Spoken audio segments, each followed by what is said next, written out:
All right, welcome back to Fleckus Talks, the podcast, episode 280. Today on the show, we're going to end the eating with your hands debate once and for all. Hint, our side wins. Then, I made an AI masterpiece video that I'm going to show you guys in the final page of housekeeping. And then in Cringe of the Week, we have a straight guys acting gay section you're not going to want to miss. And last but not least, in Urban Decay, we have a bad stereotypes that appear to be true section that you're all going to agree with. All this and more is Fleckus Talks, the podcast, episode 280, ranked the best news podcast of all time.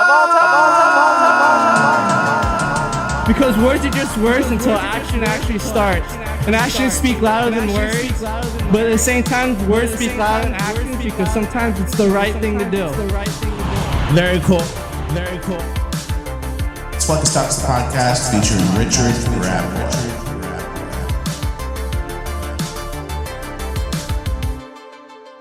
All right, 1 for 1 on the intro as always. Guys, our country just witnessed Donald Trump overcome political persecution, an assassination attempt, and the entire deep state in order to regain the presidency in a historic victory. There's one secret ingredient that allowed Trump to do all of this, and that is testosterone. What most people don't realize is testosterone makes men willing and eager to take on challenges, but sadly, too many of us have lost our fight, and that's exactly how the globalists want us. They want us weak, out of shape, and full of microplastics and estrogen with low T. That's why we've decided to partner with Chalk. Chalk offers a whole lineup of products formulated to increase your energy, focus, detoxify your body, and clinically studied boost your testosterone. Ingredients in the Chalk Male Vitality Stack have been clinically studied to boost free testosterone by 87% in just 21 days. Unlike the gimmicky vegetable pills or powder, you will feel the difference, and they have the clinical studies to back it up. And right now, you can get 25% off of your Chalk subscription for life. Just go to chalk.com, CHOQ.com, and use promo code FLECKUS. And the best part, you can cancel easily at any time. Chalk is made in America, and their all-American customer service team is standing by and ready to assist you. Let's make male vitality great again. Get your Chalk today. CHOQ.com is the website, promo code FLECKUS, and you could also call them at 50-CHALK-3000. Everything is linked in the description. Thank you to Chalk for sponsoring. Let's get into housekeeping. All right, thank you to Chalk for sponsoring. Thank you, Chalk. Thank you, Chalk. We love Chalk. We take it all the time, and I'm on the subscription. Okay. Hey, it's Friday. Yeah. First things first. Money spread. Money spread? Is this a new thing? Oh, shit. Ah, that's $1,100. I got $1,100 on me right now. That's pretty good. Yeah. Did it feel good? Shit. This should be an Urban Decay. Yeah, it should be. It feels really good to have that cash. Well, it's actually yours. Thank you. I lent him money to do a money spread.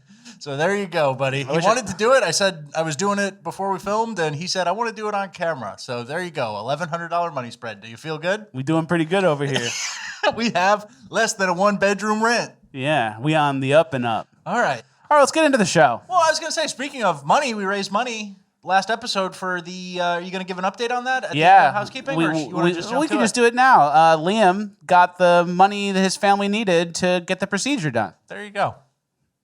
A handshake to the audience. It was all the audience. Good job, guys. Thank you for coming together on that. That was a great cause, and it feels good to help a fellow show watcher, especially a kid. Yeah, so send us a money spread before you start paying for the open heart surgery. We need to see a money spread. Yeah, when you get all that money, you got to take it out and go, oh, yeah, we doing fine. Yep.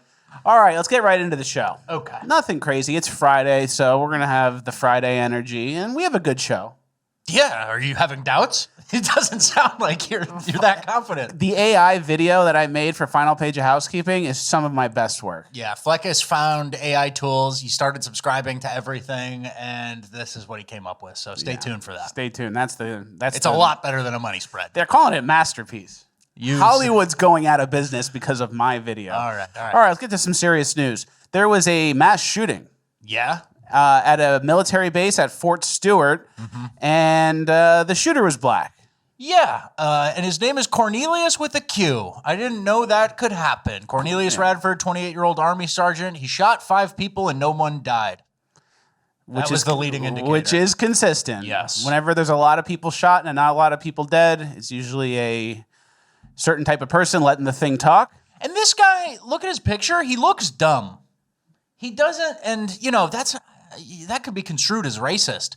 But I think some black people look smart. You go, that's a smart black guy. Yeah. He's going to work an office job. He's probably, he knows how to work Microsoft Excel. This guy looks like a stew. And if you look at him and you say, oh, that's racist, but just look at the picture. Yeah. He looks dumb. Get the vibe. You judge. I think he looks dumb. I think he looks dumb. And obviously, because, it's Cornelius with the Q, that's why the story went to zero so fast. Exactly. Everyone was talking about it. Oh, Fort Stewart's on lockdown. There's Who a could have done shooter. it? What were the motives? And then it's building. Dumb black guy. Cornelius with the Q. Yeah. Back to zero. No one talk about it ever again. Standard. All right, let's get to some good news. We have some subpoenas that are going out for the Hillary Clinton-Obama crew. Can you give that a read, please? Yeah, the House Oversight Committee is compelling the following individuals to appear for depositions through the subpoenas. Secretary of State Hillary Clinton, Bill Clinton, Merrick Garland, former U.S. Attorney General, FBI Director James Comey, former Attorney General Bill Barr, former Attorney General Alberto Gonzalez, Jeff Sessions, Robert Mueller, Loretta Lynch, and Eric Holder. So all the big names in all the big, scandals over the past few administrations. The hitters. Yeah, pretty much. So hopefully it's not a nothing burger like every other thing that ends up being a nothing burger. I got a feeling this is going to be some strongly worded letter vibes. Like, we're going to have some Republicans ask you some mean questions, and then they're just going to kind of skirt around it. These types of humiliation rituals from the House Oversight Committee with no teeth is what it seems to be happening recently. No one ever does anything. That's kind of, But I'm not black-pilled. But I'm just realistic. nothing ever happens, right? In regards to punishing our political opponents. And the one case where it seems something happened was with Trump. He was constantly in court, actually fighting for his life. That's how they do it. Debanked. Yeah, I know. So I want to see it. I want to see the whip in the other hand, the glove on the other foot, or whatever the phrase is. Hand in the other shoe. Something. Yeah. And then we have an update from Robert Mueller. They went to, I guess, give him the subpoena, and he's in an old person memory care facility. Yeah, former FBI Director Robert Mueller, special counsel courted to investigate President Trump, is now reportedly living in a memory care facility. So wow. He's dumb now. Well, that's their favorite kind of patsy, is, like the elderly, mentally declining, borderline, what's it called when you forget everything? Senile, but what's the other one? Is this you? Alzheimer's? Alzheimer's. I was going to say, what's the word? It's escaping me. Do you need to go to a memory care facility? No, I can remember everything from 20 years ago perfectly. How much was in the money spread? $1,100. Okay. But they go to he's in a memory care facility because he has Alzheimer's. And that's probably why they liked him so much to do all the bad stuff. Like when they ran Biden in 2020, they probably said, let's do the Mueller playbook. And everyone knew exactly what that meant.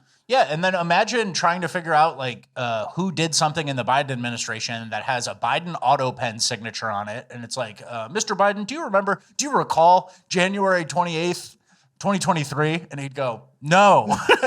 That's kind of, you're right. Or Robert Mueller, and then he's just kind of just like an old man who was in over his skis while a bunch of people were beneath him doing illegal stuff that he didn't maybe fully understand. Yeah, but his signatures on the important papers and stuff like that. Now he's in a memory care facility. That's what I think happened. Yeah. All right, now we have another story from this week. A bunch of crime, obviously, takes place in D.C. on the daily, but this time it affected someone from Doge, that guy Big Balls. Yeah, the only Doge person you pretty much know, other than Elon Musk, happened to get involved in this. Ed Korestein, a.k.a. Big Balls. I see why he has a nickname now, Korestein. Was the Doge hero who saved a woman being assaulted in her car in D.C. Multiple teens surrounded the woman's car and attempted to carjack her, and Big Balls stepped in to save her. And this picture kind of went viral of him all bloody and beaten up, and he got a concussion. And it's an interesting thing. Props to him for doing it, but it's like, Big Balls, he's a hero, and he's beating the shit on the ground. It's kind of, You got the shit kicked out of you. You did intervene, which was the right thing to do. But it's funny. The hero picture is not like in a superhero movie. You're the one of the henchman number 9. Yeah. Beat up. That's a good point. And you weren't going to say that, but I kind of had to. Yeah, I like big balls. For sure. Great move. but he got the shit kicked out of him, Richard hates him for some reason. And then Trump had Trump wanted to say it. Trump almost, he said crime in Washington, D.C. is totally out of control. Local youths and gang members, some only 14, 15, and 16-year-olds, are randomly attacking, mugging, maiming, and shooting innocent civilians.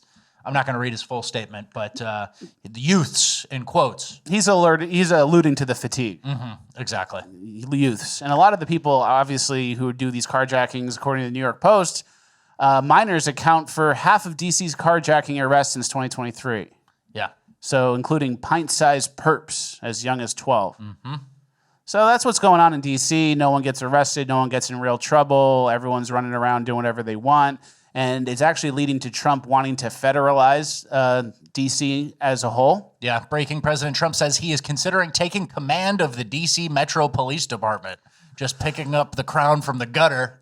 And it's a hellhole. And we have some stats here from End Wokeness. The capital homicide rates, just capitals of various countries. D.C. is 41 per 100,000. Lima, Peru, 7 per 100,000. Havana, Cuba, 4 per 100,000. Nairobi, Kenya, 5 per 100,000. And the list goes on and on. But so, we're 5, 6, 7, 8x bad countries. The United States, supposed to be the first world, has a particularly bad capital, and it's just all black youths. It's all black people. We know it's heavily black, obviously. It's all those federal employees. Yeah. And then their kids who are out carjacking with their friends. And it's all repeat offenders. And then Big Balls gets the shit kicked out of him. And he was trying to help. I know. Sad. Yeah. So, something needs to happen. And that's the thing we've talked about. There's kind of the two-prong attack, let the cities fail on their own, show people how bad it gets. I'm tired of that. And while we have the power, the federal level power, just force these cities to do things to clean up, because there's very simple things that can happen. Yeah, because imagine Trump does take control of D.C. and then he does the El Salvador approach, where it's all right, you get in trouble, you're going to jail. That's it. It's not even like a complicated solve. It's not holy shit, a new way of policing. Yeah, we're going to change the rate to this %, and then we're going to do this. It's no, we're going to put the people who break the law and are violent in jail. Yeah. So if Trump does that and you can get the DC crime rate to drop significantly, that would actually be a good thing to show the whole country. And then anyone else who's living in a Democrat city with horrible crime will go, why can't we just do what Trump did in 2 months? Yeah. And then again, we've talked about the second order effect of locking up these criminals. And it's if you get a carjacking, a guy on his second carjacking, and then you lock him up for an extended sentence, then he's not having criminal out-of-wedlock children for a 10-year period. That's a good point. And then the next generation doesn't have to deal with some scumbag. It's generational. Yeah. And then a lot of the Democrat talking heads, they pretend to not know what the root cause of all this violence is. We have an example here. Brian Krasenstein went to Japan, and he had a lot to report back on how it's so much better than America. Listen to what he said. Yeah, I just returned from 2 weeks in Japan, and I have to be honest, it really opened my eyes to how far the U.S. is falling in so many basic ways. Some things that stood out. In 2 weeks across some of Japan's most densely populated cities, I saw only 2 visibly homeless people. I saw one person who appeared to be struggling with addiction. High-speed rail made affordable, clean, efficient transportation the norm, not a fantasy. I never once felt unsafe letting my kids walk freely beside me in public.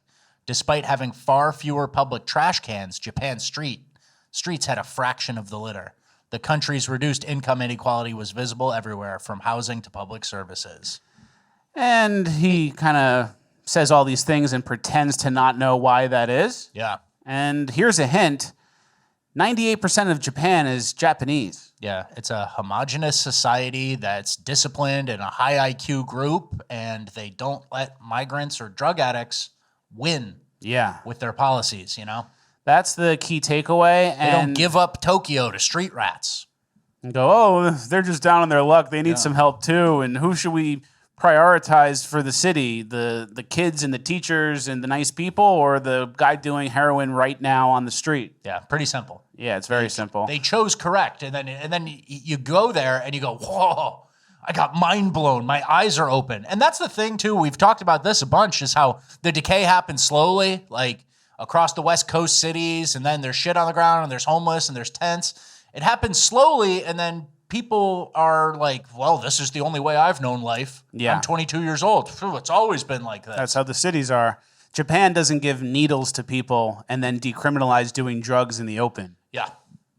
Isn't that like common sense? Yeah. You know, like, oh, everyone's doing drugs in San Francisco. Yeah, the city gave them the needles and they don't get in trouble for doing it. Mm-hmm. What do you think they're going to do? They're drug addicts. Yep.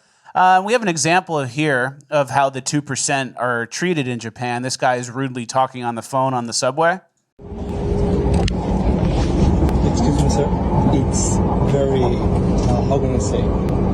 Japanese people don't make a call inside the train. We don't. Wait a minute. Just letting you know.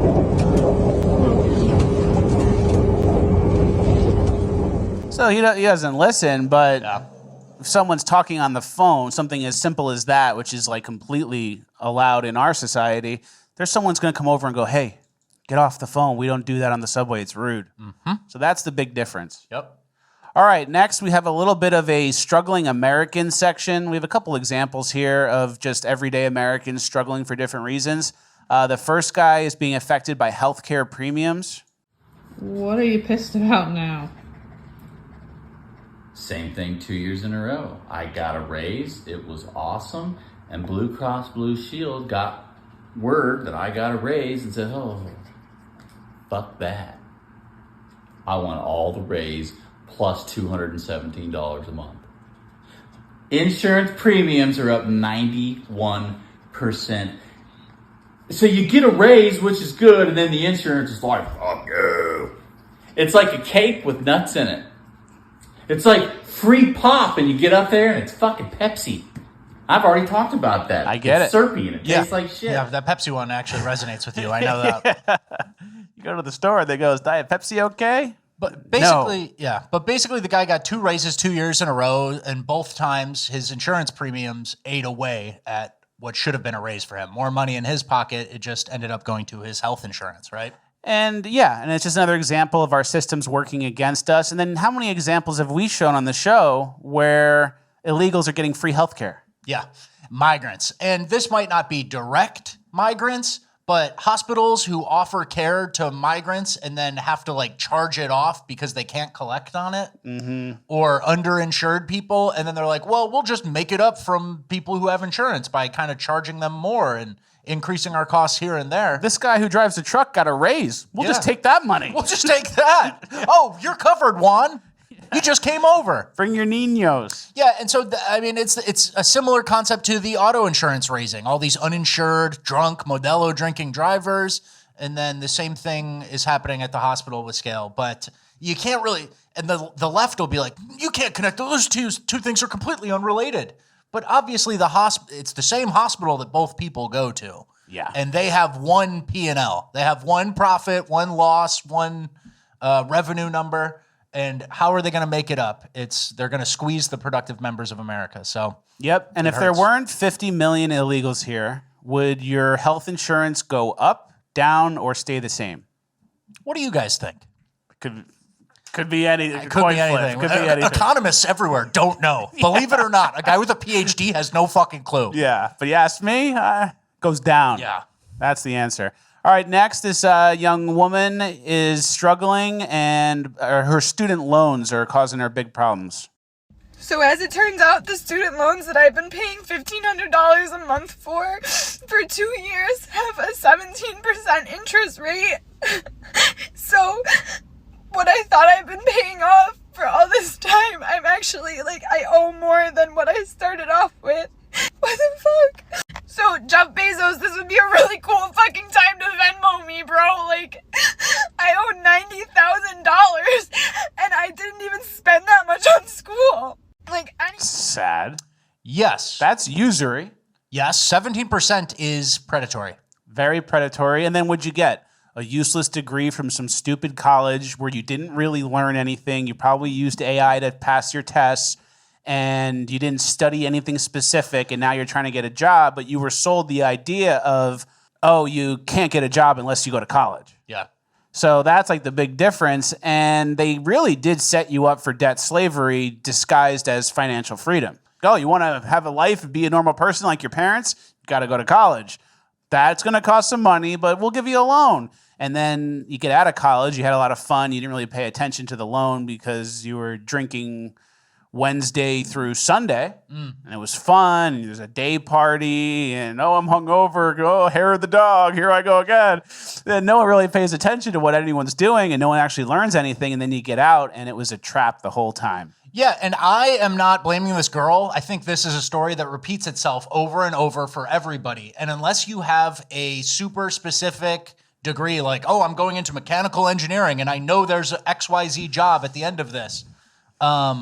Debt for college is horrible, man. And these people, they sign on the dotted line without ever really understanding and what my monthly payment's going to be, how much interest I'm going to pay over the life of paying it back. What's the dollar amount of the monthly payment as soon as I'm out of college? And so, I mean, they sign at 18 and they go, oh, I'm going to join a sorority. Yeah, man. And I mean, this is on parents to explain to your kids, go to an in-state school too. Do what you can if you don't have the money to pay for it, or if your parents don't, because obviously most 18-year-olds don't have that kind of money. But I feel for her, and then I also have I have this, like, I don't like that this type of person did something stupid, which probably got a degree that was useless, but then colleges have also transformed and done an Indiana Jones switch where there was a period where, oh, you have to go to college to get ahead. And then they Indiana Jones switch it. Now it's everyone's going to college forever for everything. And you are going to work as a librarian or something, like some menial, low-wage thing. So we do have a messed up system, but ultimately it is on individuals to say, hey, don't go into debt for that. This is not going to be worth it, right? Yeah. Well, is there secret information that teacher's telling you in class? Or can you just learn that on YouTube? That's what I'm saying. And people treat debt like this. Oh, well, I'll have to owe them money. When really it should be treated as like this horrible thing that you need to avoid at all costs other than like a mortgage, right? That's true. And then there's a lot of things, if you think about it, that have this same type of like Trojan horse deceivery. Mm-hmm. Where like, oh, get a vaccine so you don't get sick. Yeah. And then you get the vaccine and you become Yeah. You know, it's like the opposite. Like, oh yeah, I'm doing this so I don't have to do that. And then you do it, and then it's the worst thing you could have imagined. Now you're in debt slavery. You got to go to college to make money. And it's like, wait a second, this is negative money. Then you graduate and you owe $100,000. Yeah. That's pretty bad. I mean, I have a lot of problems with college without direction. You know, if you're not doing, I'm in organic chemistry, or I'm going to go work in an oil field, and I just need to know I need to do these environmental classes. There are pathways, but a lot of liberal arts degrees, a lot of stupid shit that you just end up in debt for is ultimately horrible, and you don't even really understand it at that age. And yeah, I don't know, man. I think parents are leading people down to a slaughterhouse. This girl's crying in a car. And the car looked a little nice to be crying in a car with $90K in student loans. Probably sell the car. Sell the car. Just dump the car. You got to, and that's the thing. Sometimes people need to buckle down and figure out, like, holy shit, I'm in a bad spot.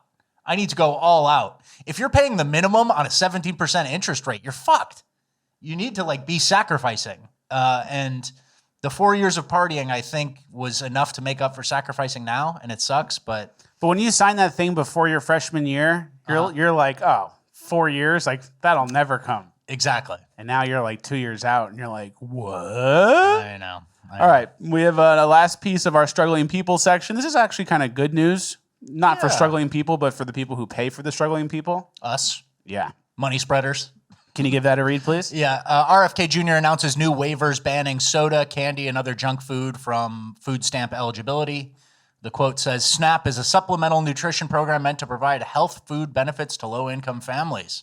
So RFK got that from us. Yeah. We're big pushers on supplemental nutrition, like what it actually stands for, not pay all my bills for all my kids. It's just supplemental. Not give me Eggos, packaged goods, Yeah, processed you foods. have a $600 grocery bill and you have like $150 to help out. That's supplemental, not $600 grocery bill. Here's $600 of EBT. And as we've discussed before, some states have already implemented this. I think like Arkansas, maybe Colorado, a couple other random states. But this on a federal level, I think is rolling out in 2026. So Good to see. Look forward to that. And I saw a video of one store that already had a bunch of shit labeled no EBT. Yeah. That made me happy. Made me smile. That's an uplifting gold, I think. Oh, okay, good. All right, our next story. Howard Stern is not worth the money anymore. Can you give that headline a read? Yeah, Sirius XM to cancel the Howard Stern show after 20 years on the radio. Sirius XM no longer wants to pay his $100 million salary. It is no longer worth the investment, is the quote. And I think that's a 5-year contract. He makes $20 million a year. Yep, $100 million across 5 years, so he's not worth $20 million a year. All of a sudden. Yeah. What happened? USAID dries up. Stephen Colbert's gone. PBS is gone. Stephen Colbert's gone. Now Howard Stern. And if you look back to like his track record and what he's been up to lately, he's just been like a horrible Democrat. Yeah, look, he's got a fist on his jacket here. Is that what that is? Like a revolution type guy? He's a real subversive guy. And then remember how he was during COVID? Yeah. It was like so unnatural how he was taking it and how he was like hating on people who weren't taking it seriously. It was like someone's making you this passionate with $20 million a year. Yeah, and Howard Stern, there was a time where he was a certain type of guy. He would interview really famous people. He had good guests, and he wasn't an insufferable leftist. And I think when you're the aging talent, there's this weird thing that happens in the media where you have like a legacy audience, right? Like Howard Stern was hot, and he had like daily listeners, right? And then because of that, he gets paid a really big amount, like high sticker price. Nobody makes $20 million from radio, right? And then ultimately, if you alienate even a part of your legacy audience, it's not like he was getting new people, the 70-year-old man or whatever he is. So ultimately, he overplayed his hand, and now it's bye-bye time, right? It's bye-bye time. So it was always an op. Another one gone. Yeah, this is what we like to see. Because you get rid of these types, him, Colbert, and all these legacy people, and then where do the normal listeners go? Fat Racist Podcast. Maybe they come to Fleckus Talks. Who knows? Because back in the day, Howard Stern was offering the people the alternative media. Saying kind of extreme things, saying things that people didn't want you to. He was a little too sexually vulgar for my liking. Yeah, I was younger when he was doing the heyday of it. But yeah, I think he did and Democrats forgave him really quick when he came over and started saying the things they liked. Yeah, but there was a thing where he was the alternative media, and then he eventually became everything he said he was opposed to, and now the next generation of alternative media is naturally going to replace him as the cycle goes. For sure. It's cool. Yeah. All right, our next... Yeah, it's like a tree dying and then the fungi feasts on it. There's some sort of ecosystem. That a new tree comes up. Repair is happening. Yeah. Stephen Colbert, dead. Howard Stern, dead. And we'll see who's next up. Yeah, and dead not in the literal sense. Of course. Hyperbole. Of course. All right, next we have an Epstein story update that I think you guys would find very interesting. What if I told you that the entire Epstein files saga is a giant psyop out of Israel, specifically because Trump is not actually pro-Israel? Does that sound crazy? Does that sound like some QAnon stuff? Does that sound wildly anti-Semitic to you? Because that's what they say they're doing. Okay, this is from the Times of Israel, called Trump, Israel, and the Epstein Files. Trump and his administration criticized Netanyahu and Israel, and now the Epstein Files are haunting him. Okay, that's really all you need to know, but I'll continue. For a long time, the files had subsided in the background. They weren't considered to be much of a threat to Trump, but all of a sudden, right after he started up with Israel, the files surfaced, and they seemed to be overwhelming him. Trump decided to... That's interesting. And this rings true to me, and I'm sorry if I'm not black-pilled enough for you guys and you think Trump's in on it and everyone's controlled, whatever, opposition. But I do think this rings true because we know that the whole Epstein thing was a blackmail operation. And we're all assuming the operation is over. But if you look at it from the point of view that the operation is still going on and it is still a blackmail ring and the files still do exist, and who was controlling it? Israel, in my opinion. Then you see that like Trump being added to it kind of explains his point of view and his reaction lately, where Trump wasn't in it before. Obviously, they never used this information against him in 2016, 2020, or 2024, which would have been prime time to use it. And 2024, basically the last time to use it. That's 6 your months, last shot. 6 months ago. Yeah. So they didn't use it all throughout those 3 elections. Yeah. But all of a sudden, when Trump doesn't go to full-blown war with Iran and he kind of pushes back on Netanyahu here and there, now all of a sudden he's in the files. And then also Trump did mention the Russia hoax, which we mentioned earlier, but he's been pushing that lately, and the Steele dossier. And that's to show everybody that, hey, our deep state, our systems, our FBI and CIA are willing to fabricate evidence and push false evidence that they know is not true. He's kind of alluding to the same thing of like, hey, all of a sudden I'm in the Epstein files. Does this make sense? And if you look at it from that point of view, his reaction to the Epstein files actually makes more sense. And then Dan Bongino and Kash Patel doing that hostage interview. Yeah. Wouldn't that didn't make sense to me, right? Didn't make sense to anybody. But if you look at it from the point of view of Dan Bongino and Kash Patel know Trump was falsely added to the Epstein files, and here they are just trying to like back up Trump because this is a hairy situation now, it kind of does justify that weird interview they gave. So watch this clip here of Trump fielding a question about Epstein and look at it from the point of view we just discussed, and it'll make more sense. Is Vice President Vance hosting a gathering this evening to talk about how to respond to the Epstein situation?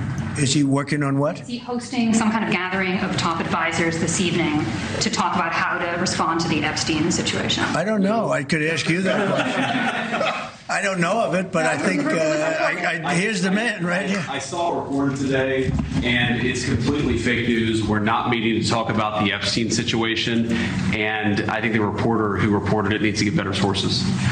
On that, look, the whole thing is a hoax. It's put out by the Democrats because we've had the most successful 6 months in the history of our country. And that's just a way of trying to divert attention to something that's total bullshit. Okay? So you look at it from the point of view that we just talked about, and it makes more sense. Yeah. Where it's like, it's total bullshit. It's a Democrat hoax. Like, they had the files all between 2020 and 2024. We're not doing everything for Israel, and they're mad about it, and now they're trying to ruin my life with this existing operation that's been going on for 30 years. Yeah. Yeah. So there's some, I'm not, and you know, if I'm wrong and Trump's in on it and is a bad guy like everyone else, then I'll be blackpilled too, and I'll just be a few months or years behind everyone else who's already there now.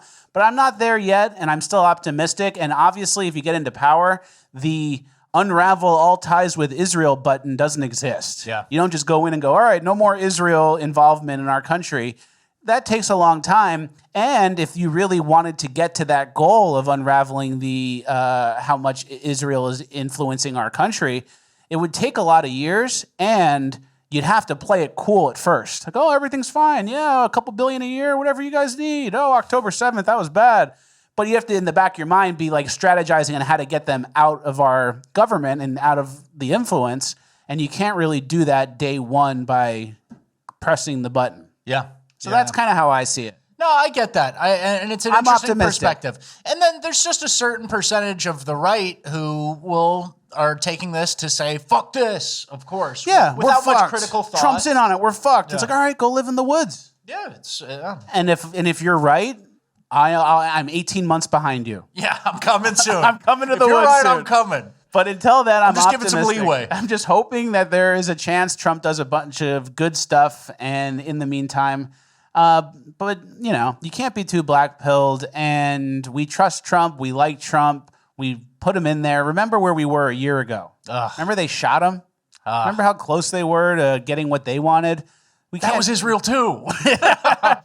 We can't turn on Trump now. And if at the end he ends up being in on it, then okay. We got nobody. Got that one wrong. We're fucked. Yeah. There's no show. Yeah. We live in the woods in a trailer again. Yeah, I get it. All At least right. you got 1,100. Yeah. At least I do, at least. All right, we're in our migrant section now. We have a clip here of ICE doing a raid at Home Depot in a U-Haul truck.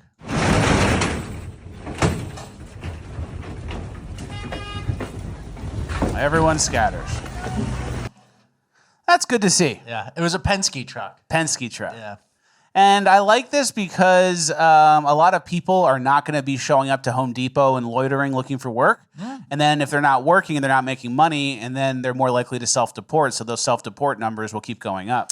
Absolutely. And then, a lot of the workers, like when you picture a Home Depot worker, you think of like, oh, that guy, some old man, Clint Eastwood type from The Mule, is going to come and hire 2 guys to help lay the tile down in his bathroom, right? That's like kind of what you think. You're like, oh, okay, yeah, just for odd jobs and shit.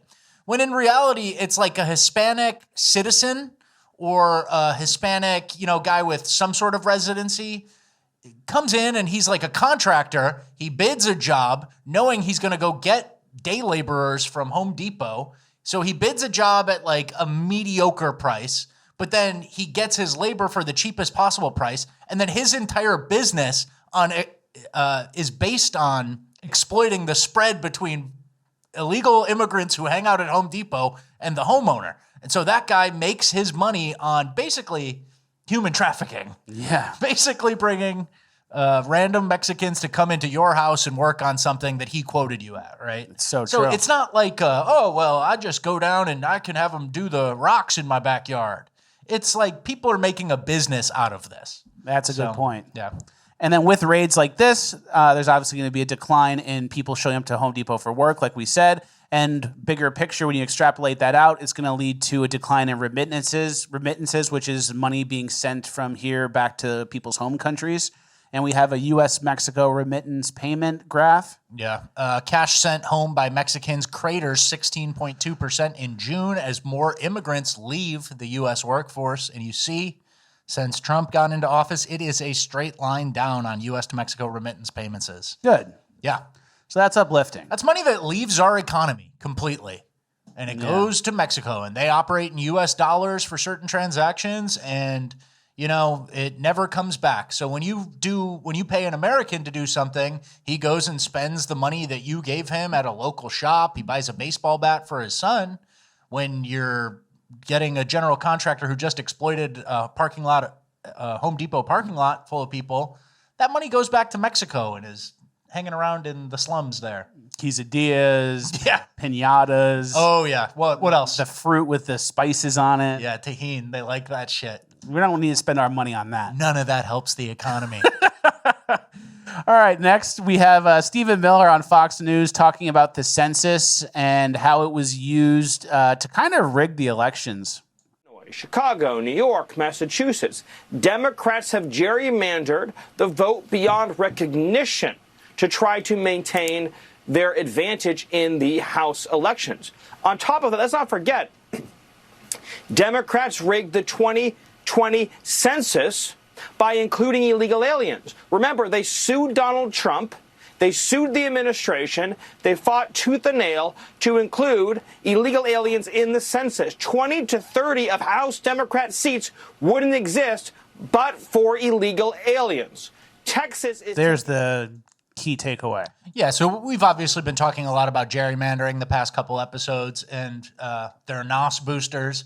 Gerrymandering plus illegals equals a very, very different system than what it would be in a normal America, right? Exactly. And keep in mind, if we get these illegals deported, we have this huge ICE budget now. We have self-deportations going up. And then if we do a citizen-only census, those are like huge things that put us on a different track from where we are right now. And it's a reason to not be blackpilled. Yeah, and I saw a tweet from, I believe, Charlie Kirk before we walked in here to film that was talking about how in the Constitution it says a census should be done once there was some wording in it where it's like at least once every 10 years. It doesn't say, and historically we do it in 2020, 2030, we do it every 10 years, but there's nothing saying we can't do an impromptu one. Let's do a new fresh one. Let's do a fresh one. No illegals right now. Let's get this sorted before the midterms. Gerrymander Texas, Florida, and Indiana. And just fucking sweep these people. Let's see what happens. I'm tired. Yeah, I'm tired. We have more good news with some H-1B changes. This is medium news. It's definitely directionally correct, but I want more. The Trump admin is making a change to the H-1B program starting September 2nd, forcing all renewals to do mandatory interviews. This makes the process fantastically slower. Naturally, the responses are seething, and this is from the H-1B subreddit. I wish they just said no more. Well, yeah, that would have been the good news. That would have been the really good news. This is like you're frustrating the Indians who are already here trying to game the system. And this was like a COVID era thing. Like, think about coming into the country. Oh, I'll just apply online, and as long as I don't have a criminal record, I'd never even have to talk to anybody.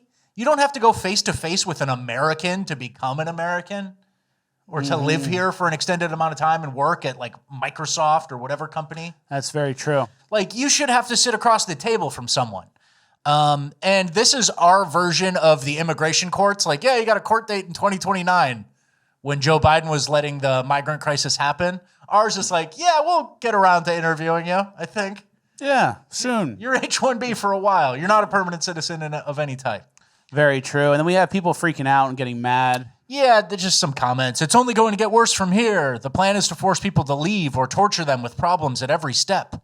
They actually already cut the staff at embassies and intentionally reduced number of appointments. Their point is, where are you going to go? We don't care, and we don't want you to come. And they said, behind the door is a brick wall. Good. That sounds like someone who could be like a right-wing thing. I know. Where it's like you just look at it from a different point of view of like, yeah, this is sick. Yeah, don't even come. Behind the door is a brick wall. Yeah. Thank you.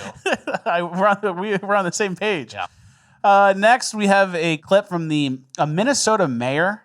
Yeah, this guy went viral when we were on vacation, so we didn't really cover him that much. But his name is Omar Fateh, and believe it or not, he's Somali. I wouldn't even know that. Believe it or not, he's Somali, and he's running for mayor, and he's a state senator at this point, and he's the captain now. Here's a quote. We heard them being called terrorists. We heard them being called drug dealers. We heard a lot of insults. We heard that they're a threat to our national security, and that's a flat-out lie. You want to know who the real threat is, Madam President? I'll give you a hint. They don't look like our chief author. They don't look like the folks up in the gallery. They don't look like the folks on the rotunda. They look like many of the members that sit in the front. And you don't have to take my word for it. According to DHS, Madam President, the greatest domestic threat facing the United States comes from, quote, racially or ethnically motivated violent extremists, specifically those who advocate for the superiority of the white race, not our immigrants. Yeah, so he's saying that like white Republicans are the real threat to the country. Yeah. Which is funny because our side doesn't say, oh, the real problem is all these Somalis coming here and getting into power and looking out for themselves and not assimilating. And that would be true. Don't we say that? No, we do. But like in a public hearing like that, no one says anything like that. I say that. You have to hear it from us. But that is true, what we just said. And then he's saying this, which is not true, and it's like a immigrant lie. There's kind of a lesson there somewhere. Yeah, and then there's also a thing that I believe Memetic Sisyphus has talked about a lot on Twitter. A lot of these things that they point to for the white supremacist stuff, the stats where they say they're actually the biggest threat, a ton of it is like prison gang violence, like where white people join the all-white prison gang, and then that's all counted towards terror, and it's like, if you are in a white prison gang and then you kill someone over a drug deal gone wrong, that's now skinhead terrorism. But so, yeah, I don't know. Who do you trust? Who do you think? The Somalis who are scamming autism centers and what's the Feeding America scam? These people who are sucking out hundreds of millions of dollars from the local economy, and they just got here. I'm more scared of the big heads than the skinheads. For sure. That's how you can sum it up. Very good. You have that written down? No. Oh, okay. I just thought that up. All right. All right, let's get into our Indian debate. We talked about this in the intro. This woman is Indian in eating, and she says it's not the hands that bother you, it's the culture behind it, and she's comparing like eating American food versus eating Indian food. Here's the video. So it's not the hands that bother you. So she's eating a burger, and then now she's eating her slop. And what she's saying is true. Like, it is the culture behind it that is the problem. You just have it actually all the way backwards. And when you compare the cultures, Like that's the thing I don't understand is like you can't ever say like, oh, like white American culture is better than Indian culture. Like you couldn't say that. But then if you can't say that, does that mean that every culture is exactly equal? Because that's not true. I've seen Indian people eat, shit, throw their trash away, talk to girls. Yeah. It's not the best. Yeah, and then the country ends up being a reflection of the culture, right? Like Yeah. We just got done talking about how sick Japan is. And then that has nothing to do with the culture, or you can't rank that. Somalis are just the same. Yeah. And they're obviously not, right? And they're obviously not. And then they try to get us and say, well, like, you guys eat messy too. And we have some clips or pictures here of like someone eating wings or ribs or a seafood boil. Yeah. And that's once a quarter. And it is messy and embarrassing. And it comes with like a wet wipe. We send out a wet wipe with it. And no one has poopy butt fingers that they're putting in their mouth. And my fingers never go in. Yeah. It's messy, sure, it's saucy, but my fingers never go into my cheek to make sure the rice clump and tandoori, whatever, don't fall out. And that's the key difference. In her clip, she's saying, oh, I'm eating a sandwich, nothing different than me eating this orange slop rice soup. You're eating soup with your hands. Yeah. You're putting your fingers all the way in your mouth. The other one's a sandwich. It's like completely confined. Don't disrespect Earl of Sandwich like that. I wouldn't. You know? Mm-hmm. So it's obviously not the same, and the poopy butt fingers is key. Yeah. And we have a clip. You had a good tweet about it. Well, I just said I saw this video is what actually inspired this tweet. The woman comparing a cheeseburger that's completely dry. Yeah. And I said if the third world slop hand eaters were smart, they would attack buffalo wings, but they aren't smart, so they compare sucking soup off their fingers to eating a cheeseburger. That's a good point. So they weren't even arguing it right. I was showing them how to argue it. Yeah, I eat wings pretty bad. And then to be fair, chicken wings, ribs, and seafood boil, we could give those to the blacks. Those we know who eats those. Chicken wings too, but I enjoy it. I enjoy it as well, yeah. That's a good point. And then when it comes to the cultures, like we mentioned last episode, what they're up to and used to in India does carry over here, because even if they're not participating in it directly, they're still like okay with it or like lived next to it and didn't really care. Here's what fishing in India looks like. So they're fishing in like the dirtiest river ever, and then they give it to a lady and she gets straight to it.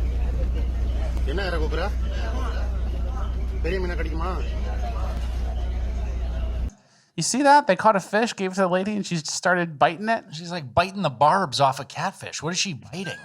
What is she biting? She goes straight to it. Oh, God. And they're line fishing. They're just like line fishing with their hands. Yeah. Getting bottom feeders. Are catfish bottom feeders? They eat everything, and they're disgusting. Disgusting. And look at that river. And then you get them out, you take them out of the water, and they go, rup, rup, rup. Yeah. They go, oh, eat that. Yeah. Eat that now. All right. He's ready to go. Cows are sacred, though. Yep. And then another problem with Indian culture, like we've talked about before, there's too much poop involved. Mm-hmm. There's a poop everywhere. They poop by the train tracks. They all go and they poop by the train tracks. Poop by the train tracks. They don't clean the poop correctly. The poop's on their hands. They put their hands in their mouth when they eat. It's all like, it boils back down to poop stuff. Well, you know, I'll push back on that a little bit. Well, we've heard the stories about the truck drivers who are splashing water, pooping around. But the thing that I see is they squat down, they shit, and then they just pull their pants up. So they have poopy butt crack. Poopy butt Walking crack. around with poopy butt crack. Smell like shit. Smell like shit all day. And then you eat the catfish, bite the barbs off. Oh, catfish. Your wife actually does that. Yeah. It's very different. And then they're going to come here and argue with us about how to eat. Yeah. That's and saying that, like. we got it wrong. Yeah. And we're hypocrites. Not even close. Next, we have a picture. This is from an Indian news article, and they used a stock photo of a gun. Mm-hmm. And there's poop in the picture. Yeah. You zoom in, and there's like a little turd pile. Why is everything about poop with these people? And they overlook it. They didn't even mind. They go, nothing wrong. Oh, let's move the gun 10 feet away. Well, there's poop there too, probably. Yeah. That's the problem. There's poop everywhere. That was the best poop area. I know. That was the least poop was one poop. Just a little bit of poop. Crazy. All right, let's get into our European migrant section. We're going to go faster through this. This is just some points, but We have a Dublin before and after. This is articles from 2003. Dublin, one of the safest cities in the world. 2024, Dublin ranked among the top 10 most dangerous major cities in Europe. What changed? All the migrants. 20 years, one person's lifetime, you know, and like a third of a 60-year-old's lifetime. That's how quick they can rug pull and change the entire world on you. Crazy. Yeah. And then next, we have another thing for Scotland. Almost half of Scotland's foreign prisoners come from just 3 countries. More than a quarter, 26.3% of Eritreans living in Scotland are estimated to be in prison. And more than 1 in 5, 21.9% Somalis. So 1 in 4 Eritreans living in Scotland are in jail right now. And then 1 in 5 Somalis are in jail. And they probably are lenient on a lot of them. Yeah. So the number should be 1/3 and then 1/4, you know? And they come from their country, Eritrea or whatever, and Somalia, and you go live in Scotland, and then you just go to jail. And they're both war-torn shitholes on the Horn of Africa. Eritreans and Somalians are basically cousins, culturally speaking, cousins. They look about the same. Somalia got the worst end of it, obviously, you saw. But it's basically the same thing, and it's like, a quarter of the people are in jail. So why are any of them here? Yeah. That's the question, right? And it should be more. Yeah. Because they let them go. And then next, they have to change the culture in the UK. Now they have these things on the sidewalk that says, stand back because someone's going to grab your phone. Some bike rat's going to grab your phone. Mind the grab. Mind the grab. Used to be mind the gap for the trains. It's mind the grab now. Yeah. And then here's what the healthcare system in the UK looks like. Can you read that, please? Yeah, this guy broke his ankle and he said, never been clearer to me that this country is on its absolute arse. Turned up to A&E with a near enough confirmed broken/fractured ankle. Can't walk, and the wait time is 6 hours and 7 hours elsewhere. Advice given is to go home, hope for the best, and return tomorrow. And everyone there is Muslim. If you look at the people who are clogging up your emergency services that your forefathers paid into and helped establish, it's all headdress Muslim foreign types. Yeah. And you can't get seen with your white leg. And imagine if all those people weren't in the country, it'd be empty. I would say the wait time's probably 45 minutes. Oh, we'll get to you right away, sir. Come in right now. Yeah, no migrants here. Come on in. Would you like a cup of tea? Yeah. They're really nice about it. That was the difference. Mm-hmm. And then this is just another stat about names in the UK. Can you read that? Yeah, the name Yaya saw a larger increase in baby name popularity than any other male name in the top 100 in the UK last year. And that name, which is shared by the former leader of Hamas, Yahya Sinwar, gained 33 places from the previous year. So Mohammed is a very popular name in the UK. And now Yahya, because he led Hamas, saw a resurgence. For all these British blokes. Yeah. Yep. Not good. But that is the end of our migrant section. Now we're moving on to the final page of housekeeping, where I can say whatever I want. Tickle and juice, guys. You know what to do. We're going to go a little fast. We'll go how it goes. Okay. Because we might go a little late today, but whatever. I don't care. It's Friday. First, we have a story of a 2-foot-long rat. That's the story. That's it. 2-foot-long rat, almost the size of a small cat, discovered inside family home. And there he is. He's kind of like bagged up. Migrants eat that. Oh, yeah. They'll grill it up on the street. That's a huge one. They open up the fire hydrant, let the kids play a slip and slide, and they grill up the rat on the street. They like it. I know. All right. Next, we have this is a prank video from Ed Bassmaster, but I have a deeper point that I want to cook on after. Put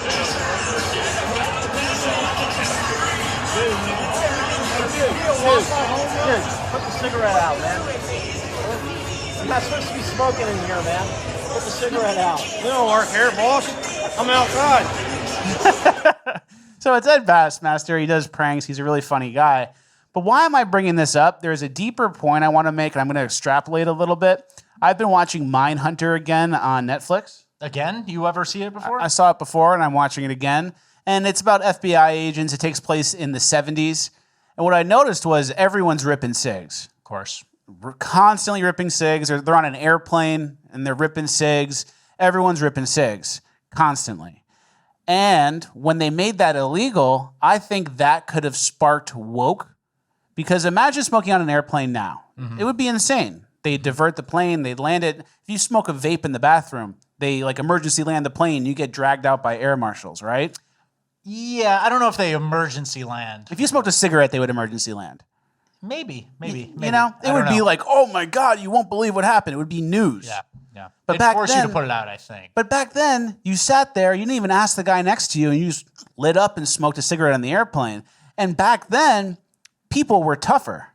Okay. People were so unoffendable that the guy next to him smoking a cigarette on the airplane didn't really affect their day, didn't even change them in the moment. They were just like, whatever. Yeah. They were hard-nosed people. But now, everyone freaks out, and it's like a federal crime, and it would be like the story of the day for everyone who witnessed it. Yeah. But there was like a threshold of being offended, and that threshold got eroded in a million different ways. But one example is the cigarette smoking. Back then, people didn't care. I have bigger things to worry about. I don't care what this guy's up to. I don't like to smoke, but I'm not going to get in his business, or what he does doesn't affect me. I'm on my own path.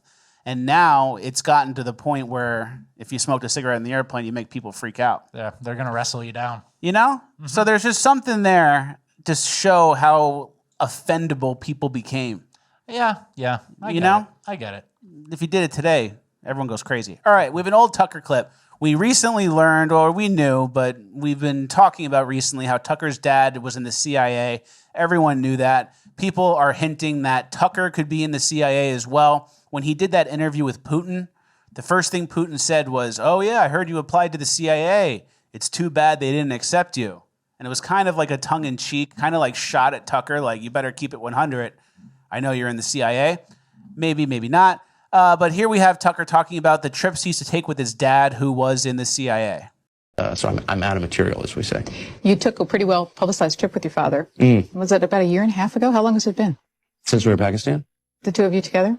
The one where you got left behind for a couple of days. Oh, no. That was when I went to Vietnam with John McCain. Yeah, I had a hassle at the airport. And are you still traveling with your father on trips? Well, I didn't go with him on that trip. No, actually, we went to Pakistan together this time. Mm-hmm. And we had a problem coming back when our plane went down. But we're fine. We had a great plane time. Went down? Yeah, we were on a Pakistan Airways flight from Peshawar to from Dubai, and something happened to the plane and it crashed. And, were people injured? Yeah, a number of people were injured. You seem to have a lot of adventures when you travel. Well, I don't know. You leave the country, it's a scary world out there. How often and why do you travel professionally with your father? I don't. I just went on this trip with him. I was actually planning going with another friend of mine who's a reporter, but he didn't go. He couldn't go at the last minute, and not fun to travel abroad by yourself. My father's a great guy to travel with, and very amusing, and adventurous person who's up for anything. So I said, let's go to Pakistan. Okay. For people that don't know him, what did he do with his career? He's done a bunch of things. He was a long-time journalist. He was at the LA Times and at ABC for many years, and then did a bunch of other things, and then ran Voice of America and Corporation for Public Broadcasting. And lives here in Washington. And lives here in Washington, yes. Next. It's interesting. Yeah. And then Tucker also, when he was younger, went to Colombia, I think. What was the one? Country? What was the Iran-Contras? Where'd they get the money for that from? Iran-Contra? That was Nicaragua, I thought. Yeah, it was Nicaragua. So he went to Nicaragua, I believe, randomly. Okay. While it was all kind of popping off. So something to think about. All right. And I'm not against Tucker, but Tucker's dad's in the CIA. People are saying Tucker's in the CIA. Then you see clips like that, and then you see him attacking certain people, and you kind of wonder, like, what his motivation is. Okay. All right, let's get to the fun stuff. Let's get to the stuff that really matters, the AI videos. Okay. So first things first, I found a bunch of AI videos that I really liked that I did not make. Okay. We're going to play a couple of those now. I swiped the EBT. It said decline. Girl, I ain't paying no cash. Hell no. You ever been in a situation like this with a bonnet-wearing LaFonda? You're not racist. You're just exhausted. That's when my doctor prescribed me Civilize. Not to make it better, just so I could keep my mouth shut and walk away. With Civilize, you don't hear the ignorance. You don't feel the heat. You just move forward. Thanks to Civilize, I don't even hear it anymore. All right, so that was one I found in the wild I thought was pretty funny. I made my own AI video. As you guys know, I went shark fishing on vacation and caught multiple sharks. Yeah, he keeps bringing it up. Wasn't even hard. And I turned one of my photos into a full movie. I don't know, cinematic masterpiece, whatever you want to call it. The writing's on the wall. Hollywood is going to die. Yeah. From stuff like this, things that I'm up to. So here's the video I made in AI. That wasn't so hard. What the? Oh, Wilson, hey! What? Oh, whoa! Hey, watch out! Hey! Ah! Ah! Ah! He's got my arm! Ah! Ah! Ah! My other arm! Oh! Oh! Oh! Glad that's over. Another one! No! No! This ends now. And then I shoot it and he dies. Wow. Isn't that pretty good? Yeah, that was good. And then so Finn- you recorded your voice and then put it in, spliced it in? Yeah. All right. Yeah. I see what you're up to with all your free time. I worked hard. It took hours to make that. I know. There you go. And at the end, I have Finn, like the French fin, like final, like it's over, but it's Finn like a shark fin. Smart. All right, last two things. That's a double entendre. Yeah, double entendre. Last two things. Gravitron for sale, $70,000. Mm-hmm. Tempting. I have a big childhood memory of that, of the Gravitron. Me too. A girl got like, you're supposed to put your legs in a certain way and you're getting spun around.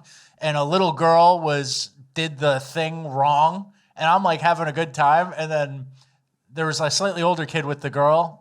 And he was like, stay strong. Like Cindy, whatever her name was. It was like, stay strong. And she was like crying. It was like a formative memory watching this girl struggle. So very fun. I definitely have great Gravitron memories. You slide up the thing as it goes up. Yeah. And it's fun. And they play the music. And there's the guy in the middle, the DJ. So 70 grand. Maybe we raise 70 grand so I can stuff it in my backyard and get in trouble for it. Yeah, there you go. What do you just plug it in? Nah, you got to assemble it. It comes on a truck. What's the power cable though? There's a power cable. And you There's just plug it in at the end. You just plug it in. No, I mean it's a higher voltage. I'm sure it's like probably a step above what your washer dryer is. I don't know. Yeah, that's something to look into. Yeah. $1,200 power bill because I ran the Gravitron a couple times. Yeah. All right, our last piece of housekeeping. Someone saw what looked like Richard Ratboy in the wild, at least his body type. Yeah. Is that you or no? That wasn't you. No, that wasn't me. But you can tell it looks why a lot like me. It looks yeah. really, really a lot like me. They were confused. It does look exactly like you. Yep. All right, good. There you go. That's the end of housekeeping. We're now moving on to Cringe of the Week. All right, our first clip from Cringe of the Week is a girl a non-binary type, who gets really scared at the gym because she sees what she thinks is a Nazi tattoo. So here she comes up, filming a guy's arm. I looked up his policy on offensive tattoos, and there's a guy here with a Nazi tattoo. I just went and got a video of it, everything. It's pretty big double S bolts. And I was debating on saying something. I'm shaking like he's the dude in a red tank top over there at the bench. He's got a huge Nazi tattoo right there, yeah. Holy crap, guys. There was a freaking guy in this Planet Fitness. I tend to look at tattoos, I gotta lie, at a glance, and he had a huge Nazi tattoo on his. So she, if that's what she is, it's a woman, was really uncomfortable, and it wasn't because she's probably injecting herself with TRT and has a mullet and isn't androgynous. It's because someone at the gym has a Nazi tattoo. And as you guys probably know, especially if you're in the military, it's probably a Marine Scout Sniper tattoo.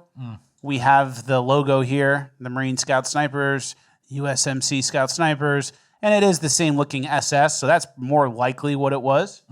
But she was shaking in the gym because of the tattoo. I'm going to start shaking in the gym, and then I'm going to go whisper to the person who makes $13 an hour working the front desk of Planet Fitness, hey, go take care of the Nazi. Go confront the Nazi for me. You're an even smaller girl than me. Go confront the muscle-bound Nazi I invented in my head, who's actually a U.S. veteran. Yeah, so it's the opposite. No warning, no remorse. That's what they say? Good slogan here from them, the USMC Scout Snipers. I like that. No remorse. But yeah, go confront him. Yeah, step up. You're a dude. I thought you guys punched Nazis. There he is, plain as day. There he is, doing 100-pound dumbbells on the incline. Yeah, go punch him. Incline high. It's basically shoulder press. Pretty good. All right, next we have... but that's how it is, you know? I get upset about it. I film it for other people. I whisper about it. You're not loud. You're not doing anything. And then you're wrong. And you're shaking. It's a trifecta. It has every piece. It's pretty good. Yeah. Next, we have an LGBT woman pastor. Word became flesh and lived among us, and my body, your body, their bodies are home for the living God. Yes? Okay. Full of grace, full of truth. That is why I take my 11-year-old boy to drag shows in the summer with my friend and fellow church leader Kate and her 11-year-old boy. I want him to know that there is no wrong way to have a body, especially if you're a man. That bodies can be celebrated and played with. I want him to know that all bodies can shapeshift and be adorned with makeup and glitter. All bodies. I want him... So you do the preaching and then you go, which is why I take my 11-year-old to drag shows. What? What was that part? Sounds like some millstone around the neck shit. I want to turn the camera around and see who's attending this. Yeah. You know, everyone's nodding. Yeah, drag shows. And I want to teach my son about his body and these things, and you could shapeshift and be a freak. It's like, aren't there overarching themes to teach someone? And guess what? They're all written down in the actual Bible. Yeah. But she's teaching like her hyper-focused niche interests to her son instead of like the principles that you can apply to any situation. You know what I mean? It's like a very weird, like I'm cutting straight to the end, how you act around trans people in drags. Yeah, you're going to learn a lesson. It's not going to be about saving money and then buying something and delaying gratification.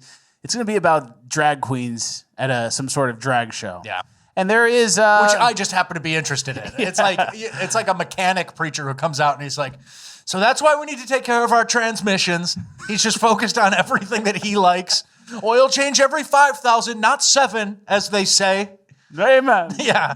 And then at the end of that, you actually know how to change your transmission if you're this 11-year-old boy.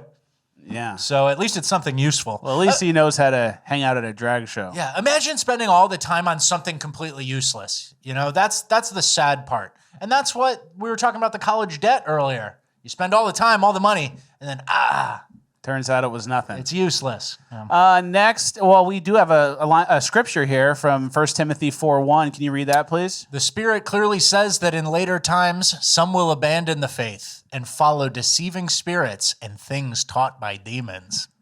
Seems like what's going on here, and it's not even a stretch. Yeah, it's not even like, oh, this could mean... No, it's exactly what she's doing. That's by the book. That's it right there. And it's nothing new, and obviously with the Democrat lunatics, especially like the liberal white women, they do human sacrifice with abortion. You know that. Yeah. And this next lady... Well, I know they're doing abortion, and whether or not it's human sacrifice, that's up for debate, for sure. Humans are being sacrificed. Definitely. And then we have this next lady talking about human sacrifice, and listen to how she justifies it. I will die on this hill. I'm specifically talking about the Inga here. We're not talking about the Mexica. That's a whole separate type of sacrifice. If we're just looking at Tawantinsuyu, the Quechua people of the Incan Empire, they practiced sacrifices like most other civilizations throughout history did in times of crisis. So famine, natural disasters. But the unique thing about the Quechua is that when you're looking at like the Incan civilization, you essentially have the elites and then you have everyone else. Sacrifices were volunteers from the elite class because they believed that the elites were closer to the gods and could therefore appease them better. Also, in terms of sacrifice, they were kind about it. Hear me out.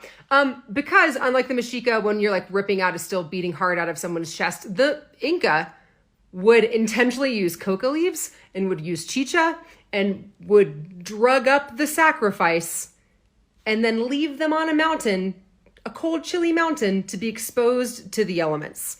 It's a humane way to go. Yeah. They drug you up and they leave you on top of a mountain. They were honorable. And it was voluntary. It was a volunteer basis. It's like, what are you talking about? And then if you do look at it from the way I look at it, human sacrifice still exists, but it's more humane now because we do it with babies who haven't even left the womb yet. And the mother is, inundated or whatever, takes a pill.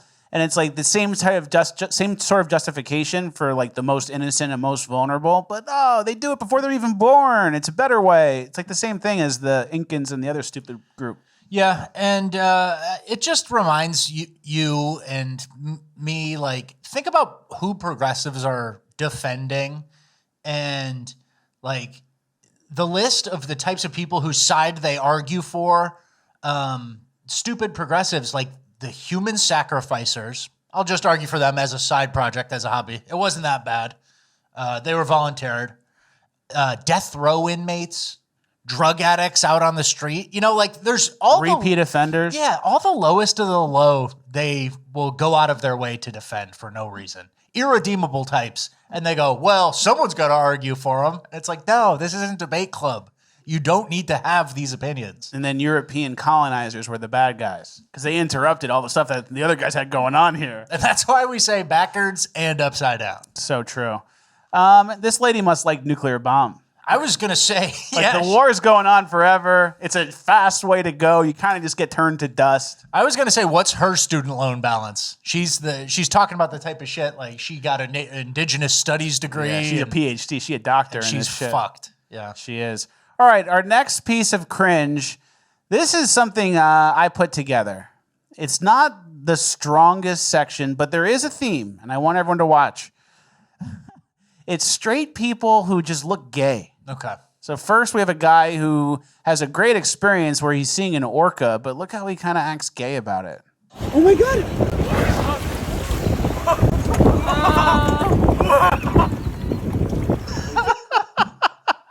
Once in a lifetime whale viewing, 2 orcas go right underneath you, but you looked a little gay. You gave your girlfriend the ick. Yeah, that's irreversible in some cases, yeah. All right, this swimming in the water is a tough one because you get the wrong angle, the refraction of water, and you get the wrong. Your legs look tiny and your torso looks huge. Your girlfriend can get the ick. Stay away from water. I saw one of treading water, and it's like someone's like kicking their legs, and it looked like a little gay ballerina dance. Yeah, you get the ick. Yeah. All right, this next one's my favorite one of straight people acting gay. This guy is, they're on a trip, and the caption is, arrived in Barcelona, Spain. I'm so grateful my husband knows Spanish and can easily communicate.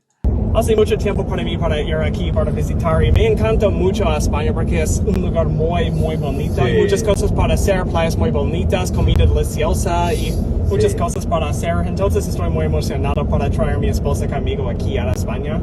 Y después el fin de semana que viene vamos a ir a Italia. Italia. What the fuck is this guy saying? He's not even trying to enunciate. He's just, doesn't that look gay? Yeah, he looks gay. He's trying to speak Spanish. He's a Midwestern casserole eater. Crazy. He looks gay. Yeah. Crazy. All right, our next, it's just someone speaking Spanish. But still, You're getting loose there. You're getting loose. But come on. Right. Don't speak Spanish. I can't agree with you there. His accent was retarded, though. He wasn't even trying to enunciate like a Spanish speaker. That's where you lost me. El fin de semana, vamos a Italia. And then he goes, so you know he's just fucking rambling. Yeah. And, Yeah. All right.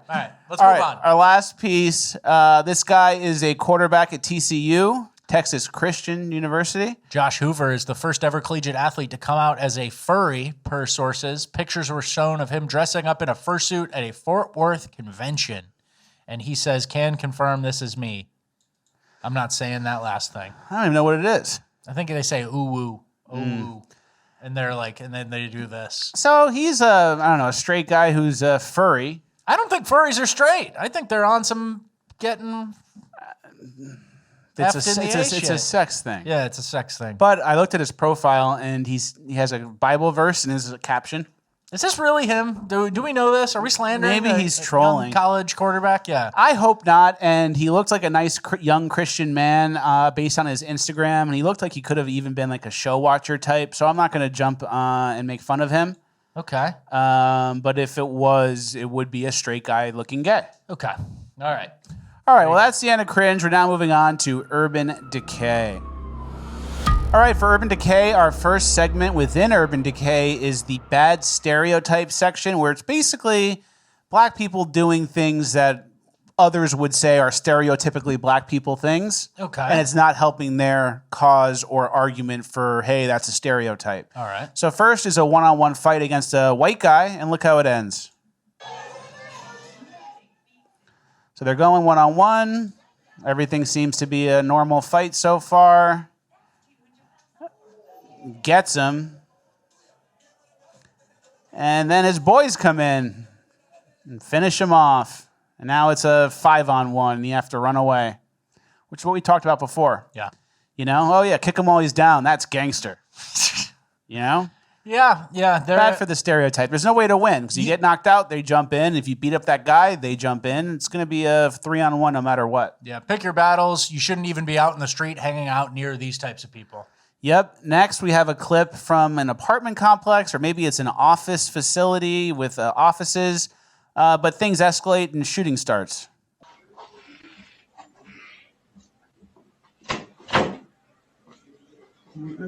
Y'all straight, bud? Y'all straight? Y'all straight?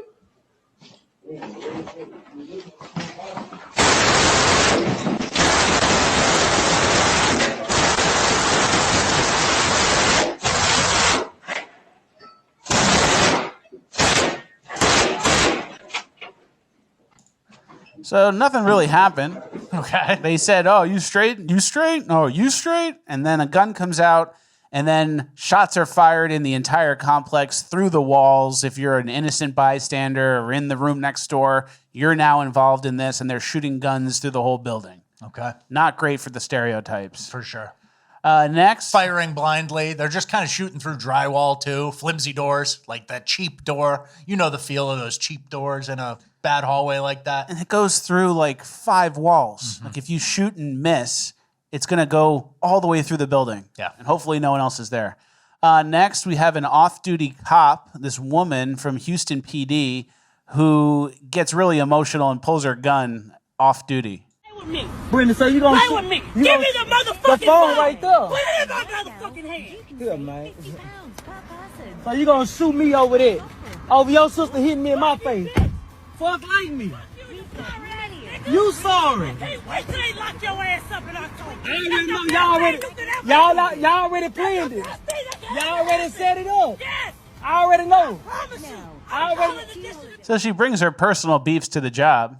Well, it sounds like there was some sort of, he had her sister's cell phone and she's going to get in full uniform and brandish a gun and point a gun right in this guy's face. So a ghetto person got a job being a cop and then she acted ghetto in uniform.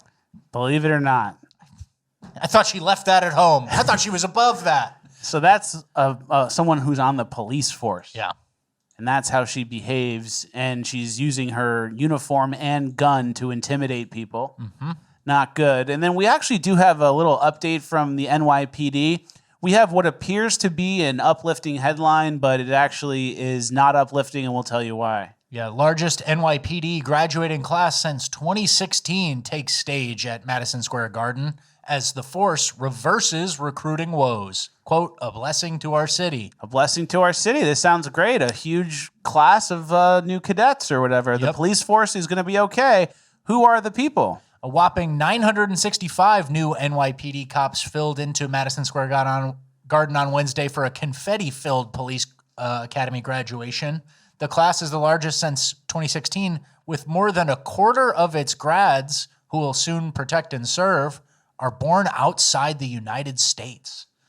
And so 252 are foreign-born officers hailing from 41 countries, and 476 of those cops speak 39 different languages. The Dominican Republic was the birthplace of the largest number of graduates, followed by 44 from Bangladesh, 23 from Haiti, and 19 from Jamaica. So there's a lot of cops, but a lot of them are foreign born. So wonder if they're going to bring their ethnic beefs to this. We've talked about it, and that's one thing. The migrants, they bring their third world ethnic beefs here, like Pakistan versus India. There's going to be a fight break out in Canada of Pakistanis versus Indians one day. And the ghetto cop woman brought her ghetto beef to the job. And now these Bangladeshis in the NYPD are going to bring some sort of ethnic beef. The Dominicans and the Haitians, do you think they get along? That's going to be exciting. They share an island and they have a border. This is Manhattan. Yeah. Great. Next, not good for the stereotypes, we have a watermelon challenge that doesn't go well. 10. 9. 8. Oh.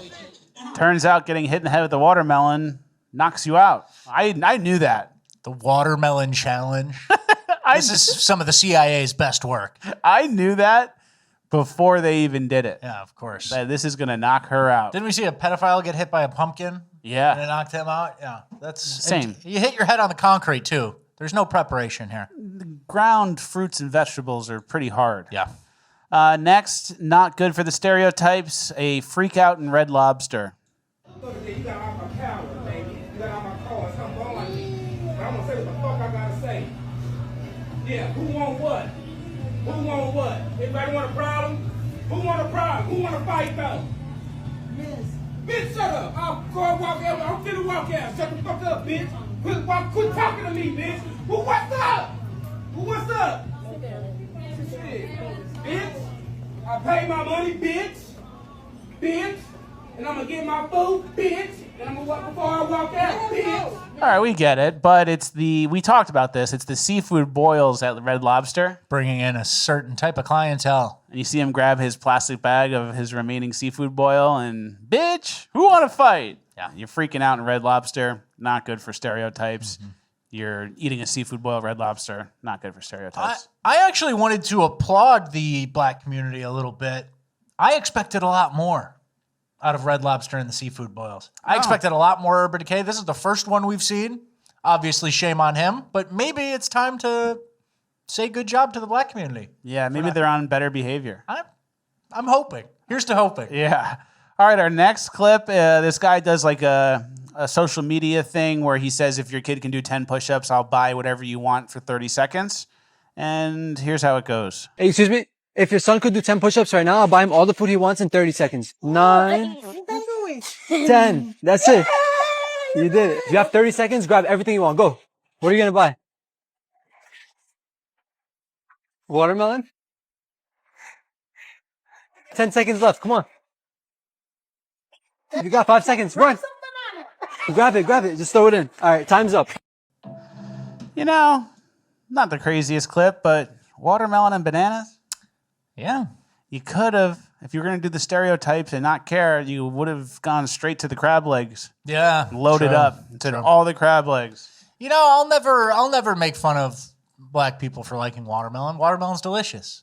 I don't like watermelon. That's a good one for them to have. Enjoy it. I hate all melons. Really? Yeah. You don't like watermelon? Juicy? Nope. I hate watermelon. I hate cantaloupe. I hate honeydew, and I hate regular melon. Well, cantaloupe and honeydew suck. Yeah. Watermelon's its own unique thing. Watermelon's great. It's a whole different breed. Bland. Interesting. All right, next, our final piece of bad stereotypes. What do you like? What's your favorite fruit? Do you even have one? Do you have any fruits? Pineapple. Okay. Mango. Okay. Green grapes. Pineapple's the main favorite. Strawberries, blueberries. Okay. I like the ones that are close to candy. Watermelon's just... Yeah, that's not surprising. Watermelon's watered down. It's still good, though. It's gigantic, so when it's watered down, you get the whole thing. Don't Whatever, like it. I'm not arguing with you. All right, next, the final piece of bad stereotypes. This jeweler gives this rapper a riddle, and she can't figure it out. Hold on, these make me smarter. Hold on. And if she gets it right, she gets like $3,000 or something. So $2,000 off if you can give me right answer. Cool. Okay. The 45th off. president of USA and the 47th president of USA, they both have the same parents. How is that possible? They both got the same parents. The 45th president of the USA and the 47th president got the same parents? Yes. How do the 45th president and the 47th president got the same parents? It's a mystery. They got the same parents because God made us all. And we all got the same parents. Because we're not on the 47th president yet. That's why. It is. You want to know the answer? So the 45th president was Donald Trump. And the 47th president is also Donald Trump. Wish someone asked me that. I know, 2,000 off? Come on. And then as he's explaining it too, he goes, the 45th president is Donald Trump. And she's like, uh-huh. And like she doesn't realize. And that should be like, oh, and he's president now, and Joe Biden was 46. She's like, uh-huh. And then the 47th is, and then she goes, oh, I get it. So it's pretty crazy. Yeah. Next section within urban, it's kind of violent. I feel like we may have shown this before, this attempted knockout. But basically, it's swinging on auntie section, unfortunately. Oh, shit. Damn. Fuck. Oh, shit. Oh. And she just ate it. I've never seen a woman eat a punch like that. That was unbelievable. And it was blindsided. It wasn't like she was looking and she gritted down. Like, she was not expecting that, and she just ate it. I've never seen anything like that. But she must have been behaving really badly to warrant that kind of reaction. Yeah, I can't imagine what she was up to in that store before getting sucker punched by security. But then again, security's not really a professional. It's a black 22-year-old in a polo that he got from the job. He has no training.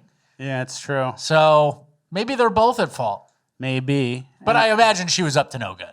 Yeah, and these next kids are up to no good too, and they punch an auntie as well. Hey, my nigga, try me again, boy. Yo, why are you punching on me? Because you come in and you stop from right now. We're going to get seriously stop. Yo, back up. You don't want me to stop? Over here, my nigga. I'm telling you, man. Stop. Hey, my nigga. So they slap that woman in the face, and they're kids, and they don't get in trouble. They don't go to jail. That's just how it is. Yep. Our last clip of urban no decay. comment. It's just like a horrible thing. Just kids and she's like trying to tell him like, you got to respect me. You're like messing with me. It's like, they don't respect you. They're about to slug you. There's no respect. You can't teach a lesson to someone else's kids in that community. Mm-mm. It's ugly. Good. Very. Our last clip of urban is this guy stole someone's dog, and now he's trying to sell it back to them for $1,500. Yeah, it says, my dog was stolen out of my fence. I randomly saw this man with my dog at Kroger, and he told me $1,500 to get her back. Told him my mom was on the way with the money, but it was actually the police. Neck tattoos, little foo-foo dog. They wanted to pay for shots and everything, but we don't pay shots and everything. Crazy. Okay, well, she on the way. I ain't tripping. So get what? Come on, man. That's just like if a mama walk up to me to the right today with a French. With a French. Boo. What's your mommy and girl? Like, you want, guess what? I'm going to talk them down. I'm going to talk your them down. mommy girl? And then the police get there. And it's like the police get there, and it's like that urban individual with like the girliest dog ever that he would never own himself. Mm-hmm. Something ain't right. And this is like a Black John Wick scenario. Like, he stole my dog. I'll get him back. And the funniest part is you catch a guy with your stolen dog. The jig is up, right? Like, shit. Yeah, it's your dog.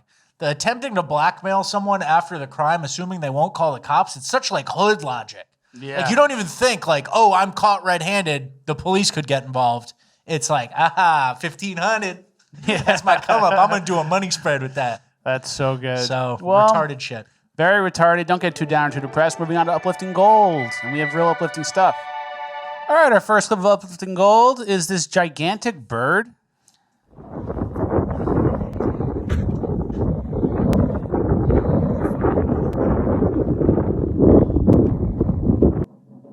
Is that real? Look at the feet. No, buddy. I think you're getting AI slopped or just a fake bird slopped. Yeah. Yeah. So the Uplifted Gold is Fleck is trekked again. I still have power of attorney. I'm in charge of all his finances and his investing decisions. So he's actually investing conservatively now. He's not gambling anymore on dumb shit because he got tricked by the bird again. No, that won't change me. Uplifting Gold. All right, next we have a whale shark slurping it up. Look how he slurps it up. Yeah, he displaces the water. And you see he gets them in like a spiral, and the fish are kind of discombobulated, and then he just sucks them up. Yeah, that's a feeding frenzy. Isn't that crazy? All right, there you go. Well, that's pretty interesting. That's a marine mammal. It's uplifting gold for him. Yeah. He likes it. Chinese people, they take that whale shark out, they cut him up while he's still alive. Eat him. And they take the fish out of his stomach and eat that too. Not uplifting gold. All right, next we have a Texas gender reveal. He's provoking a rattlesnake.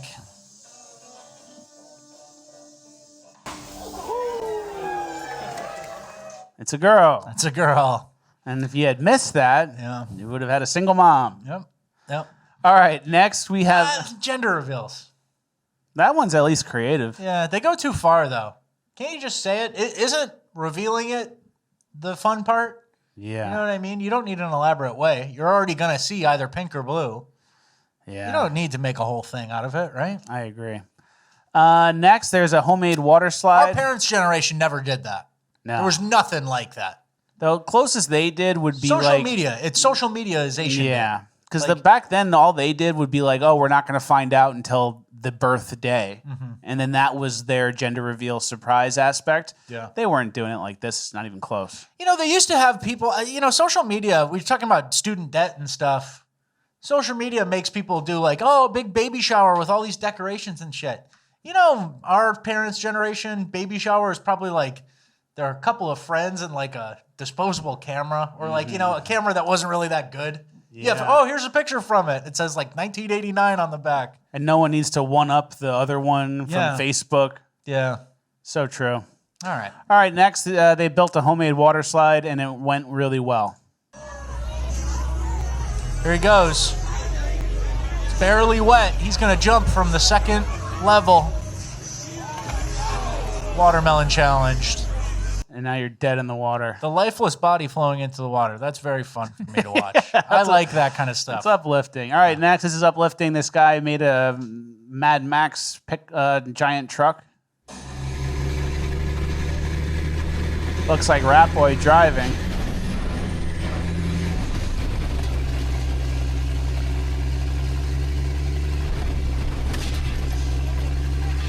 I would have taken that boat. Yeah. These guys ruined a lot to do this.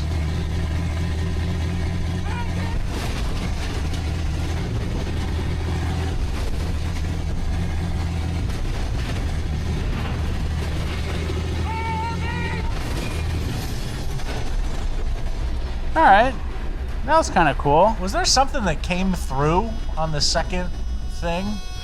He got a lot of dust in him. Yeah, here's this. Something came through, like some mirrors at 14 seconds in, and then he kept going. Yeah. So that's dedication, I guess. It's uplifting. Good for him. Next, we mentioned this earlier, no EBT at certain stores. Nice to see. Yeah, no Dunkin' Frappuccino shit for you. No energy drinks. Keeps a certain clientele out. Yeah. Good shit. Very nice. Our next clip, this Amazon worker. This is uplifting, and it shows that people can live in harmony when they have the right values. Hey, how you doing? Doing good. You hungry? I am hungry. You want some barbecue chicken and corn on the cob? Yeah. Come on. Really? Yeah, absolutely. Dude, you're working on all right. Memorial Day weekend? Let's do it. Gotta hook you up. Let's do it. Watch you get scared by the dog. Memorial Day. She won't bite. She just hasn't Oh, seen people. Come on. Come on. Leave him It's a alone. black lab. It's like the friendliest breed of all time. How you guys doing? And we'll fast forward to where he gets the food. Everyone's nice, and they gave the Amazon guy some food and some food to take home. And some corn. And some corn. There you go. That's uplifting. There you go. That's uplifting. Nothing else to say. That's Americana. But be careful. Yeah. Be careful out there, guys. Don't just... Make sure you're barbecuing out back. He doesn't go in the house. You're not Sandra Bullock in The Blind Side. Yeah. Yeah. All right, our last... Sandra. Is that her name? I don't know. I'd say Sandra. Sandra Bullock. All right. All right, our last clip and also the Pure Americana clip of the week is the Alaskan Sunnyside Sisters. Do you know these people? Or I don't know them personally, but I saw them on my timeline, and I like what I saw. 2, 3, go.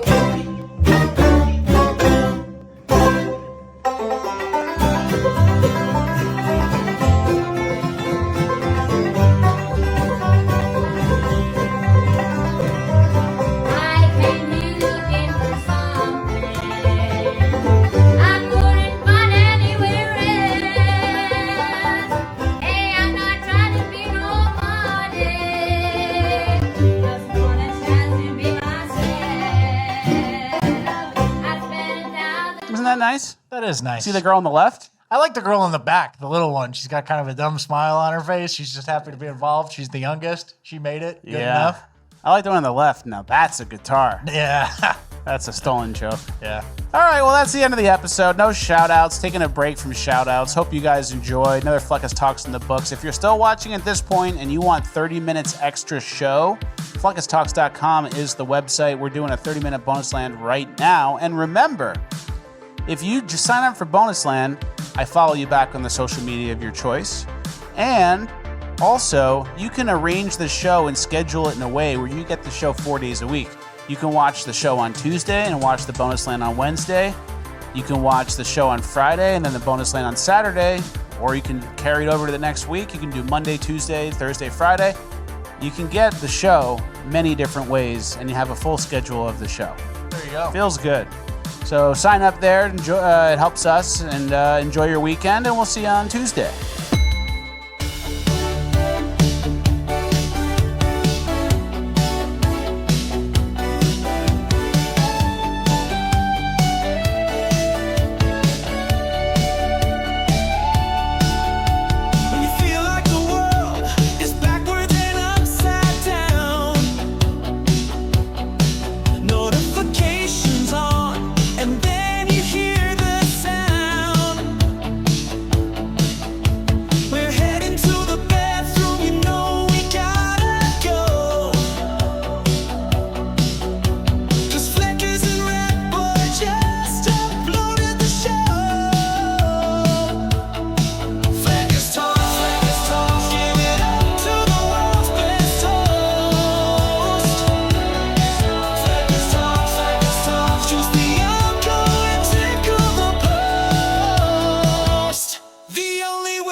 This ends now.